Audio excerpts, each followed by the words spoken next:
Hi friends, welcome back to my new blog. Friends, ಎಲ್ಲರೂ ಹೇಗಿದ್ದೀರಾ? Super ಆಗಿದ್ದೀರಾ? ನಾನು ಕೂಡ ತುಂಬಾ ಚೆನ್ನಾಗಿದ್ದೀನಿ. ಸೊ ನೀವು ಕೂಡ ಚೆನ್ನಾಗಿದ್ದೀರಾ ಅಂತ ಅಂದ್ಕೊಂಡಿದ್ದೀನಿ. ಸೊ ನಾನು ಇವಾಗ ನೈಟಿಂದ ಬ್ಲಾಗ್ ಸ್ಟಾರ್ಟ್ ಮಾಡ್ತಾ ಇದ್ದೀನಿ. ಇವಾಗ ಟೈಮ್ ಬಂದುಬಿಟ್ಟು ಎಷ್ಟು ಗಂಟೆ? 8:30 ಆಗ್ತಾ ಇದೆ. ಸೊ 8:30ಇಂದ ಬ್ಲಾಗು. ಇವತ್ತು ಸಂಡೇ. ಸೊ ಇವತ್ತು ನಾವು ಎದ್ದಿರೋದೇ ಲೇಟು. ಬೆಳಿಗ್ಗೆ ಎಷ್ಟು ಗಂಟೆಗೆ ಅಂತಂದರೆ ಹಾಂ 8:30 ಏನೋ ಆಗ್ತಾಯಿತ್ತು, ಅವಾಗ ಎದ್ದಿರೋದು. ಎದ್ದು ನಾವು ಫ್ರೆಶ್ ಅಪ್ ಆಗಿ ಮನೆಯೆಲ್ಲ ಕ್ಲೀನ್ ಮಾಡಬೇಕು ಅನ್ನೋಷ್ಟೊತ್ತಿಗೆ 9:30 ಆಗಿಬಿಟ್ಟಿತ್ತು. 9:30 ಆಗಿತ್ತು. ಸೊ 9:30ಇಂದ ನಾನು ಎದ್ದು ಅಂದರೆ ಅವಾಗಲೇ 8:30ಗೆ ಎದ್ದಿದ್ದೀನಿ, ಬಟ್ ಎಲ್ಲ ಕೆಲಸ ಮಾಡ್ಕೋಬೇಕಂದ್ರೆ 9:30 ಆಗಿತ್ತು. ನಾವು ಕೂಡ ಫ್ರೆಶ್ ಅಪ್ ಆಗಿ ಇವತ್ತು ಬೆಳಗ್ಗೆ ತಿಂಡಿಗೆ ಹೊರಗಡೆ ಹೋಗಿದ್ವಿ. ಬಟ್ ಅಲ್ಲಿ ನಾನು ವಿಡಿಯೋ ಮಾಡ್ಕೊಂಡಿಲ್ಲ. ಯಾಕಂದರೆ ಒಬ್ಬರು ನಮ್ಮ ಯಜಮಾನ್ ಫ್ರೆಂಡ್ಸ್ ಸಿಕ್ಕಿದ್ರು, ಹಾಗಾಗಿ ಸೊ ಅವ್ರ ಮಧ್ಯದಲ್ಲಿ ನಾನು ವಿಡಿಯೋ ಮಾಡ್ಕೊಂಡಿಲ್ಲ. ಸೊ ಇವತ್ತು ಫುಲ್ ಡೇ ನಮ್ಮದು ಹೊರಗಡೆನೇ ಆಗಿದೆ. ಬೆಳಿಗ್ಗೆ ಟಿಫಿನ್ಗೆ ಏನಂದರೆ ದೋಸೆ ತೊಗೊಂಡಿದ್ವಿ. ಅಪ್ಪು, ಅಮ್ಮು, ನಾವು 3 ಜನ ದೋಸೆ ತೊಗೊಂಡು ದೋಸೆ ತಿಂದ್ವಿ. ಬಟ್ ಆಮೇಲೆ ಅಮ್ಮಗೆ ಕಟ್ಟಿಂಗ್ ಮಾಡಿಸ್ಕೊಂಬರೋದಕ್ಕೆ ಹೋಗಿದ್ವಿ. ಬಟ್ ಕಟ್ಟಿಂಗು ಕೂಡ ಆಯಿತು ಅವಳದು. ಒಂಥರ ಡಿಫ್ರೆಂಟ್ ಆಗಿದೆ, ಬಟ್ ಇಷ್ಟು ಕ್ಯೂಟ್ ಕಾಣಿಸ್ತಾ ಇದ್ದಾಳೆ. ತುಂಬ ಹೇರ್ಸ್ ಇತ್ತು. ಬಟ್ ಮಕ್ಕಳಿಗೆ ತುಂಬ ಹೇರ್ಸ್ ಇತ್ತು ಅಂದರೆ ಈ ಕತ್ತಿರುತ್ತಲ್ಲ, ಇದು ಕತ್ತು ತುಂಬ ನೋವು ಬರುತ್ತೆ. ಆಮೇಲೆ ಅವ್ರಿಗೆ ಅನ್ಕಂಫರ್ಟಬಲ್ ಫೀಲ್ ಆಗೋದು. ಇನ್ನು ನಮ್ಮಮ್ಮು ಅಂತೂ ಬೆಳಿಗ್ಗೆ ಎದ್ದು ಸ್ನಾನ ಮುಗಿಸ್ಕೊಂಡು ಸ್ಕೂಲಿಗೆ ಹೋಗೋ ಟೈಮ್ನಲ್ಲಿ 2 ಜುಟ್ಲ ಬೇರೆ ಹಾಕಬೇಕು. ಬಟ್ ಅವಳು ಆ ಜುಟ್ಲ ಹಾಕ್ಕೊಳ್ಳೋದಕ್ಕೆ ಇಷ್ಟಪಡ್ತಾ ಇರಲಿಲ್ಲ. ಬಟ್ ನಾನೇ ಫೋರ್ಸ್ಫುಲ್ಲಾಗಿ ಹಾಕ್ತಾಯಿದ್ದೆ ಡೈಲಿ. ಬಟ್ ಹಾಗಾಗಿ ಇವಾಗ ಹೇರ್ಸ್ ಎಲ್ಲ ಕಟ್ ಮಾಡ್ಕೊಂಬಂದಿದ್ದೀನಿ. ಬಟ್ ನಾಳೆಯಿಂದ ಅವಳಿಗೆ ಒಂಥರ ಫುಲ್ ಫ್ರೀಡಮು. ಜುಟ್ಟು ಹಾಕೋಕ್ಕಾಗಲ್ಲ ಅಂತೇಳ್ಬಿಟ್ಟು, ಯಾಕಂದರೆ ಹಾಕುವಾಗ ಸಿಕ್ಕಾಪಟ್ಟೆ ಅಳ್ತಾ ಇದ್ಲು. ಆದರೂ ನಾನು ಹಾಕ್ತಾಯಿದ್ದೆ. ಬಟ್ ನಾಳೆಯಿಂದ ಇಲ್ಲ, ಅವಳು ಏನು ತಾನೇ ತಲೆ ಬಚ್ಕೊಂಡು ಹೋಗ್ತಾಳೆ. ಸೊ ಹಾಗಾಗಿ ಅದನ್ನು ಕೂಡ ಕ್ಲಿಪ್ಪಿಂಗ್ಸ್ ತೊಗೊಂಡಿದ್ದೀನಿ, ಆ್ಯಡ್ ಮಾಡ್ತೀನಿ ನೋಡಿ. ಸೊ ಇವಾಗ ನಾನು ನೈಟಿಂದ ಬ್ಲಾಗ್ ಸ್ಟಾರ್ಟ್ ಮಾಡ್ತಾಯಿದ್ದೀನಿ. ಸಿಕ್ಕಾಪಟ್ಟೆ ಚಳಿಯಪ್ಪ, ಹಾಗಾಗಿ ಎಲ್ಲ ಡೋರು ವಿಂಡೋಸ್ ಎಲ್ಲ ಕ್ಲೋಸ್ ಮಾಡಿದ್ರೂ ಬಟ್ ಚಳಿ ಸಿಕ್ಕಾಪಟ್ಟೆ ಬರುತ್ತೆ. ಎಲ್ಲಿಂದ ಬರುತ್ತೋ ಗೊತ್ತಿಲ್ಲ. ಸೊ ಚಿಕ್ಕ ಹೋಲ್ಸ್ ಇತ್ತು ಅಂದರೆ ಬರುತ್ತೆ. ಆಮೇಲೆ ಕಿಚನಲ್ಲಿ ವಿಂಡೋಸ್ ನಾನು ಒಂದು ಓಪನ್ ಇಟ್ಟಿರ್ತೀನಿ ಯಾವಾಗಲೂ, ಅಲ್ಲಿಂದ ಬರುತ್ತೆ. ಸೊ ಇವಾಗ ಎಕ್ಸಾಮ್ ಟೈಮು. ಅಪ್ಪು ಅಮ್ಮು ಇಲ್ಲಿ ಓದ್ಕೋತಾ ಇದ್ದಾರೆ ರೂಮಲ್ಲಿ. ಇಷ್ಟೊತ್ತನ ಓದ್ಕೊಂಡಿದ್ದಾನಂತೆ, ಸ್ವಲ್ಪ ರೆಸ್ಟ್ ಬೇಕಂತ ಅವನಿಗೆ, ಹಾಗಾಗಿ ರೆಸ್ಟ್ ಮಾಡ್ತಾ ಇದ್ದಾನೆ. ಸೊ ಗಾಯ್ಸ್, ಹಾಗೆ ಇದುವರೆಗೂ ಯಾರೆಲ್ಲ ನಮ್ಮ ಚಾನಲನ್ನು ಸಬ್ಸ್ಕ್ರೈಬ್ ಮಾಡ್ಕೊಂಡಿಲ್ಲ ಅಂತಂದರೆ ಪ್ಲೀಸ್ ಸಬ್ಸ್ಕ್ರೈಬ್ ಮಾಡ್ಕೊಳ್ಳಿ. ನೀವು ಸಬ್ಸ್ಕ್ರೈಬ್ ಮಾಡ್ಕೊಳ್ಳೋದ್ರಿಂದ ನನ್ನ ಪ್ರತಿಯೊಂದು ನೋಟಿಫಿಕೇಷನ್ ಫಸ್ಟ್ ನಿಮಗೆ ಬರುತ್ತೆ. ಓಕೆ, ಬನ್ನಿ. ಇವಾಗ ನೈಟ್ ಅಡುಗೆ ಏನು ಮಾಡ್ಕೋತಾ ಇಲ್ಲ ನಾನು. ಬಟ್ ಮಧ್ಯಾಹ್ನಕ್ಕೆ ನಾವು ಎಗ್ ಸಾಂಬಾರು ತರಿಸಿದ್ವಿ. ರೊಟ್ಟಿ ಇತ್ತಲ್ಲ, ಹಾಗಾಗಿ ಎಗ್ ಸಾಂಬಾರು ತರಿಸಿದ್ವಿ. ಆಮೇಲೆ ರೈಸ್ ಮಾಡ್ಕೊಂಡಿದ್ದೆ. ಬಟ್ ಇವಾಗೇನು ನೈಟ್ ಏನು ಮಾಡ್ಕೊಳ್ಳಲ್ಲ, ಅದೂ ಇದೆ, ಆಮೇಲೆ ರೈಸ್ನೂ ಇದೆ. ಸೊ ಈಗ ಬೇಕಾಯಿತು ಅಂದರೆ ಸ್ವಲ್ಪ ಏನಾದರೂ ಚಪಾತಿ ಅಥವಾ ಏನಾದರೂ ಮಾಡ್ಕೊಬೇಕು. ಸೊ ಇಷ್ಟಾದರೆ ಅಡುಗೆ ಆಗಿಬಿಡುತ್ತೆ. ಸೊ ಗೈಸ್, ಇವಾಗ ಅಮ್ಮು ನೋಡಿ ಹೆಂಗೆ ಕಾಣಿಸ್ತಾ ಇದ್ದಾಳೆ, ಫುಲ್ ಕ್ಯೂಟ್. ಹಾಯ್, ಏನು ಮಾಡ್ಲತ್ತೀರಿ? ಬೇಬಿ ಗರ್ಲ್ ಕಟಿಂಗ್ ಹೆಂಗೆ ಅನಿಸ್ತು? ತೋರಿಸು ಕಟಿಂಗ್, ಕಟಿಂಗ್ ನೋಡಮ್ಮ ಹೆಂಗೆ ಕಾಣಿಸ್ಲತ್ತಿ ಕಟಿಂಗ್. ಇಷ್ಟು ದಪ್ಪ ಕಾಣಿಸ್ತಾ ಇದ್ಲು, ಇವಾಗ ಕ್ಯೂಟಾಗಿ ಕಾಣಿಸ್ತಾ ಇದ್ದಾಳೆ. ನಿಂದು ಕಟಿಂಗ್ ಇಲ್ಲ? ಅಪ್ಪನ ಕಟಿಂಗ್ ಕೂಡ ಇವತ್ತೇ ಆಯಿತು. ಫುಲ್ ನಮ್ಮ ಯಜಮಾನ್ರು, ಆಮೇಲೆ ನನ್ನ ಮಗ ಆ್ಯಂಡ್ ಮಗಳದು. ಮಾತಾಡು. ನೀನೇ ಮಾತಾಡು. ಇಲ್ಲ ಮಾತಾಡು. ನಾನು ನಿಮ್ಮದೇ ಕ್ಲಿಪ್ಪಿಂಗ್ಸ್ ತೊಗೋತಿದ್ದೀನಿ, ವಿಡಿಯೋ ಮಾಡ್ಕೊಳತ್ತೀನಿ. ಮಾತಾಡು, ಏನಾಗಲ್ಲ. ಫ್ರೆಂಡ್ಸ್, ಅವನಿಗೆ ಮಾತಾಡಬೇಕು ಅಂತ ಆಸೆ, ಬಟ್ ಆದರೆ ಧೈರ್ಯ ಇಲ್ಲ. ಸ್ವಲ್ಪ ಧೈರ್ಯ ಕಡಿಮೆ ಇದೆ. ಅವಳಿಗಿಂತಲೂ ಇವನಿಗೆ ಸ್ವಲ್ಪ ಧೈರ್ಯ ಕಡಿಮೆ. ಬಟ್ ಎಷ್ಟೇ ನಾನು ಪ್ರಯತ್ನ ಪಟ್ರೂ ಅವನು ಮಾತಾಡಲ್ಲ. ಅಮ್ಮೋ ರೈಟಿಂಗ್. ಓಕೆ, ಸರಿ ಬರೀರಿ. ಫ್ರೆಂಡ್ಸ್, ನಾನು ಲಾಸ್ಟ್ ಟೈಮ್ ಹೊರಗಡೆ ಹೋದಾಗ 2 ಗಾದಿ ತೊಗೊಂಬಂದಿದ್ದೆ, ಬಟ್ ವಿಡಿಯೋದಲ್ಲಿ ತೋರಿಸಿರಲಿಲ್ಲ. ಬಟ್ ಇದು ಕೇವಲ ಎಷ್ಟು ಅಂದರೆ 1000 ರೂಪೀಸ್ 2 ಗಾದಿಗೆ. ನಾವೊಂದು ಮಂಚ ತೊಗೊಳ್ಬೇಕು ಅಂತ ಅಂದ್ಕೊಂಡಿದ್ವಿ. ಬಟ್ ಅದಕ್ಕೆ ಇದನ್ನೇ ಕರೆಕ್ಟಾಗಿ ಆಗುತ್ತೆ ಅಂತ ಹೇಳ್ಬಿಟ್ಟು ಸಿಂಪಲಾಗಿ ತೊಗೊಂಡಿದ್ದೀನಿ. ನಾನೇನು ಜಾಸ್ತಿ ಹೈಯೆಸ್ಟ್ ಅಮೌಂಟ್ ಕೊಟ್ಟೇನು ತೊಗೊಂಡಿಲ್ಲ. ಬಟ್ ಇದು ನನಗೆ ಯೂಸ್ ಆ್ಯಂಡ್ ಥ್ರೋ, ಜಾಸ್ತಿ ದಿನನೂ ಬರಬಾರ್ದು. ನನಗೆ ಅಷ್ಟೇ ಒಂದು 2 ಇಯರ್ಸ್ ಬಂದರೆ ಸಾಕು ಅಂತ ಅನ್ಕೋತೀನಿ. ಬಟ್ ಭಾಳ ದಿನ ನಾನು ಯಾವ ಗದಿನೂ ಯೂಸ್ ಮಾಡಲ್ಲ, ಹಾಗಾಗಿ ಸುಮ್ಮನೆ ಯೂಸ್ ಆ್ಯಂಡ್ ಥ್ರೋ ಇರಲಿ. ಆಮೇಲೆ ಇವರು ತುಂಬ ಏನಂತಂದರೆ ಜಂಪಿಂಗ್ ಎಲ್ಲ ಮಾಡ್ತಿರ್ತಾರೆ. ಆಮೇಲೆ ಕಾಟ ತೊಗೊಂಡ್ವಿ ಅಂತಂದರೆ ಹೊಸದು, ಅದಕ್ಕೆ ಸಪ್ರೇಟಾಗಿ ನಾವು ಗಾದಿನ ತೊಗೋಬೇಕು ಅಂತ ಅಂದ್ಕೊಂಡಿದ್ದೀವಿ. ಬಟ್ ಇದು ಯಾರಾದರೂ ಗೆಸ್ಟ್ ಬಂದರು ಅಂದರೆ ನಮ್ಮ ಮನೆಗೆ ಅವರಿಗೆ ಇರಲಿ ಅಂತ ಹೇಳಿಬಿಟ್ಟು ಇದೊಂದು ಸಪ್ರೇಟ್ ಇದೆ. ಇದು ದೊಡ್ಡದೇನಿಲ್ಲ. ಇಲ್ಲಿ ನೋಡಿ, ಇದೂ ಒಂದು ಸಪ್ರೇಟ್ ಇದೆ, ಇದೂ ಒಂದು ಸಪ್ರೇಟ್ ಇದೆ. ಹಾಗಾಗಿ ಇವೆರಡು ಗಾದಿನ ತೊಗೊಂಡಿದ್ದೀವಿ. ಆಮೇಲೆ ಹೆಂಗಿದೆ ಅಪ್ಪು ಗಾದಿ? ಚೆನ್ನಾಗಿದೆ ಅಲ್ಲ. ಇವನಿಗೆ ಹಾರಾಡೋದಕ್ಕೆ ಗಾದಿ ಬೇಕಾಗಿತ್ತು, ಹಾಗಾಗಿ ತೊಗೊಂಡಿದ್ದೀನಿ. ಆಮೇಲೆ ಇವಳಿಗೆ ಕೂಡ ಬೇಕಾಗಿತ್ತು, ಸೊ ಹಾಗಾಗಿ ತೊಗೊಂಡೆ. ಸೊ ಈ ಥರ ನಮಗೆ ಯೂಸ್ ಅಂತ್ರೋ ಗಾದಿನ ಯೂಸ್ ಮಾಡಬೇಕು, ಯಾಕಂದರೆ ಭಾಳ ದಿನ ಏನು ಬರಬಾರ್ದು ಯಾವುದೇ ಗಾದಿ ಆಗಿರ್ಬೋದು.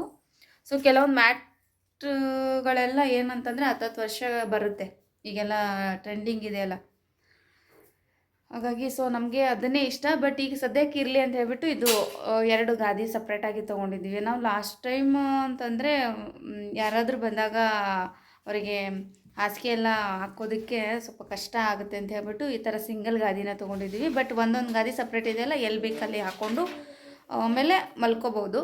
ಆಮೇಲೆ ತುಂಬ ಲೈಟ್ ವೆಯ್ಟ್ ಆಗಿದೆ, ಆಮೇಲೆ ಸಾಫ್ಟ್ ಆಗಿದೆ. ಹೇಳಿ ಮಾಡಿಸ್ಕೊಂಡಿದ್ದೀವಿ. ಇದು ಅವರು ಮರಕ್ಕೆ ಬಂದಾಗ ಕಡಿಮೆ ಇತ್ತು ವೆಯ್ಟು, ಸೊ ನಾವು ಸ್ವಲ್ಪ ಜಾಸ್ತಿ ಹಾಕಿಸ್ಬಿಟ್ಟು ಹೇಳಿ ಮಾಡಿಸ್ಕೊಂಡಿದ್ದೀವಿ. ಹಾಗಾಗಿ ತೋರಿಸಿರಲಿಲ್ಲ, ಸೊ ತೋರಿಸ್ತಾ ಇದ್ದೀನಿ.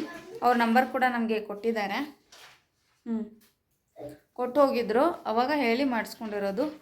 ಬಟ್ ಭಾಳ ದಿನ ಬರಲಿಲ್ಲ ಅಂದ್ರೂ ಕೂಡ ನಡೆಯುತ್ತೆ, ಯಾಕಂದರೆ ಈ ಕಡಿಮೆ ಬಜೆಟಿಂದ ತೊಗೊಂಡಿರೋದು, 1000 ರೂಪೀಸ್ ಅಷ್ಟೇ.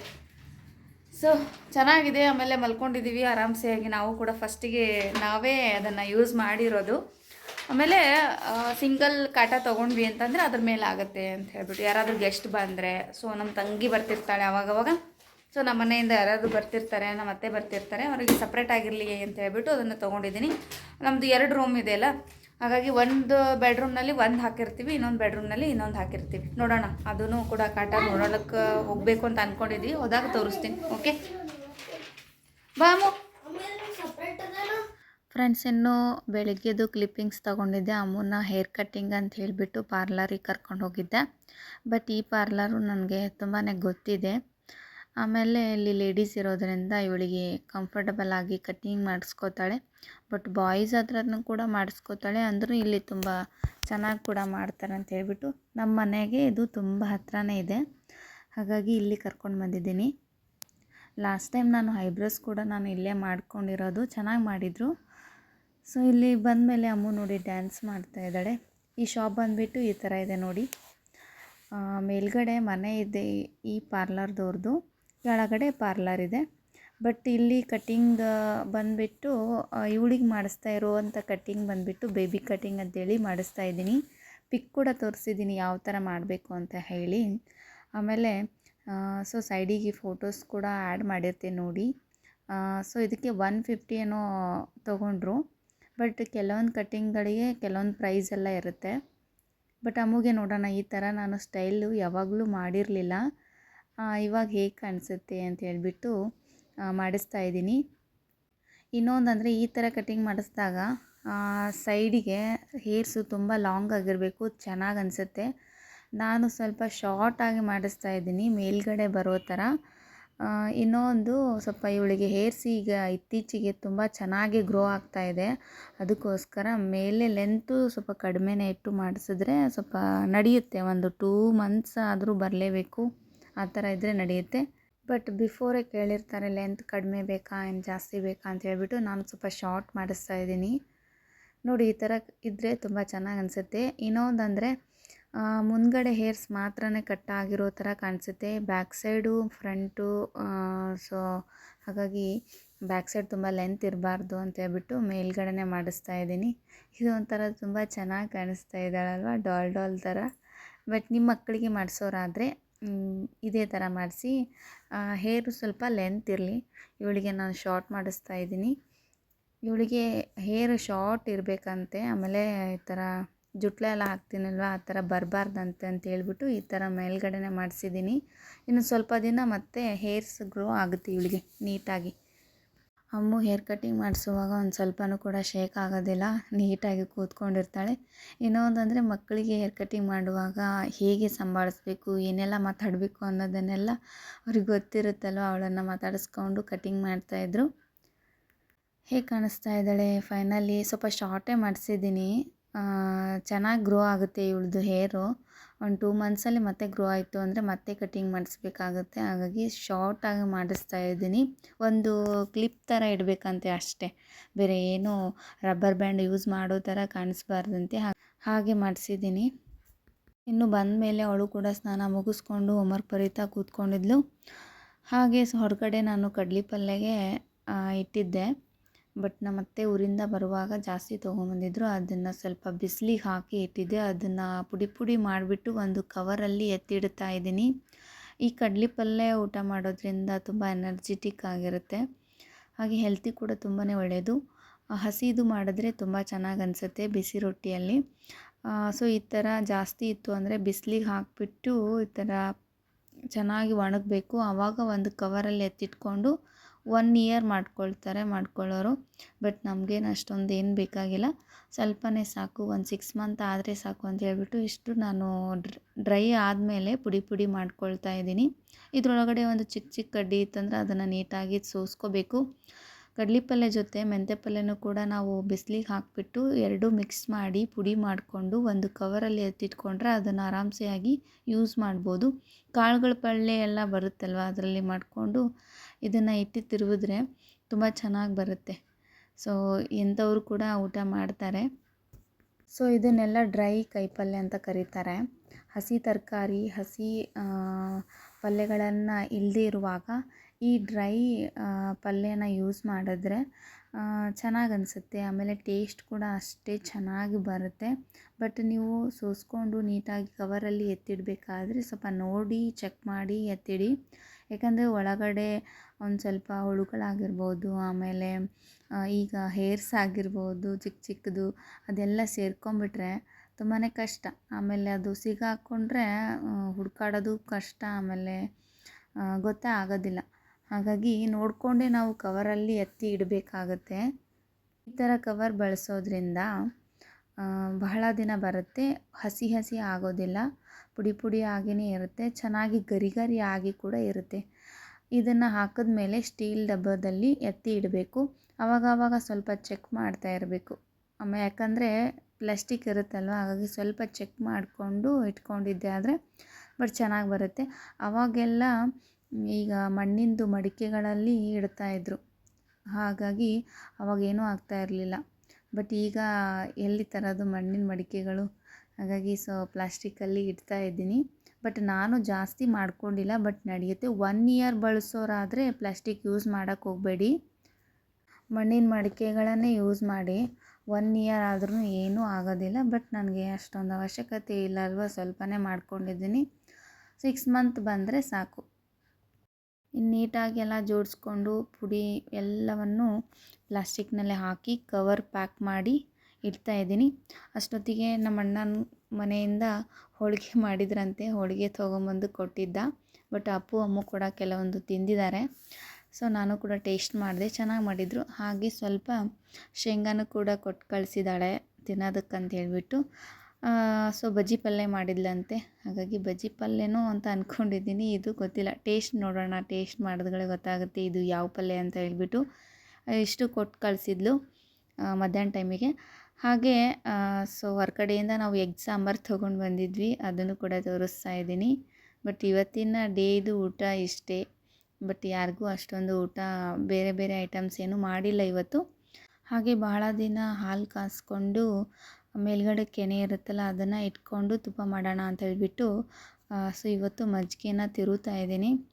ಬಟ್ ಚೆನ್ನಾಗಿ ಬರುತ್ತೆ ಬೆಣ್ಣೆ, ಸಾಕು ನಮಗೆ ಸ್ವಲ್ಪ ಬರುತ್ತಲ್ವ. ಬಿಸಿ ರೊಟ್ಟಿ ಜೊತೆ ಬೆಣ್ಣೆ ಹಚ್ಕೊಂಡು ಊಟ ಮಾಡ್ತಾರೆ ನಮ್ಮ ಮನೆಯವರು, ಹಾಗಾಗಿ ಅವರಿಗೋಸ್ಕರ ಇವತ್ತು ತಿರುಗ್ತಾ ಇದ್ದೀನಿ. ಇದಿಷ್ಟು ಕೆನೆ ಇದೆ ಅಲ್ವಾ, ಇದೆಲ್ಲ ಕೆನೆನ ನೀಟಾಗಿ ತಿರುಗ್ಕೊಂಡ್ರೆ ಆಮೇಲೆ ಬೆಣ್ಣೆ ಬರುತ್ತೆ. ಇನ್ನು ತುಪ್ಪ ನಾವು ಹೊರಗಡೆಯಿಂದ ತೊಗೊಳ್ಳಲ್ಲ, ಮನೆಯಲ್ಲೇ ಮಾಡ್ತೀನಿ. ನಮ್ಮ ಅತ್ತೆ ಹೇಳ್ಕೊಟ್ಟಿದ್ದಾರೆ, ಅದೇ ಥರ ಮಾಡೋಣ ಅಂತ ಅಂದ್ಕೊಂಡಿದ್ದೀನಿ. ಇನ್ನು ಬೆಣ್ಣೆ ಎಲ್ಲ ತೆಗೆದು ಫ್ರಿಜ್ಜಲ್ಲಿ ಇಟ್ಟಿದ್ದೀನಿ. ಒಂದು ಬಟ್ಲದಷ್ಟು ಬೆಣ್ಣೆ ಬಂದಿದೆ. ಅಷ್ಟೊತ್ತಿಗೆ ಟೈಮ್ ಬೇರೆ ಸಿಕ್ಕಾಪಟ್ಟೆ ಆಗಿಬಿಟ್ಟಿತ್ತು. ಇನ್ನು ಅವ್ರಿಗೆ ಹೋಮ್ವರ್ಕ್ ಮಾಡಿಸ್ಬೇಕು ಅಂತ ಹೇಳಿಬಿಟ್ಟು ರೂಮಿಗೆ ಬಂದಿದ್ದೀನಿ.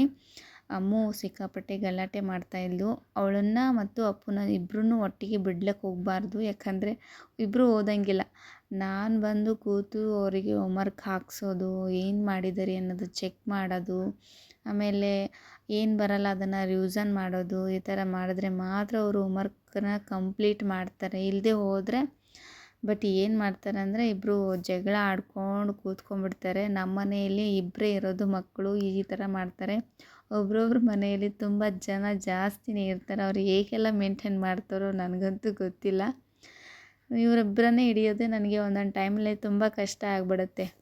ಆದರೂ ಈಗ ಎಕ್ಸಾಮ್ ಟೈಮ್ ಅಲ್ವಾ, ಹಾಗಾಗಿ ನನ್ನ ಕೆಲಸ ಸ್ವಲ್ಪ ಕಡಿಮೆ ಮಾಡ್ಕೊಂಡಿದ್ದೀನಿ, ನನ್ನ ಪರ್ಸ್ನಲ್ ವರ್ಕ್ಗಳು.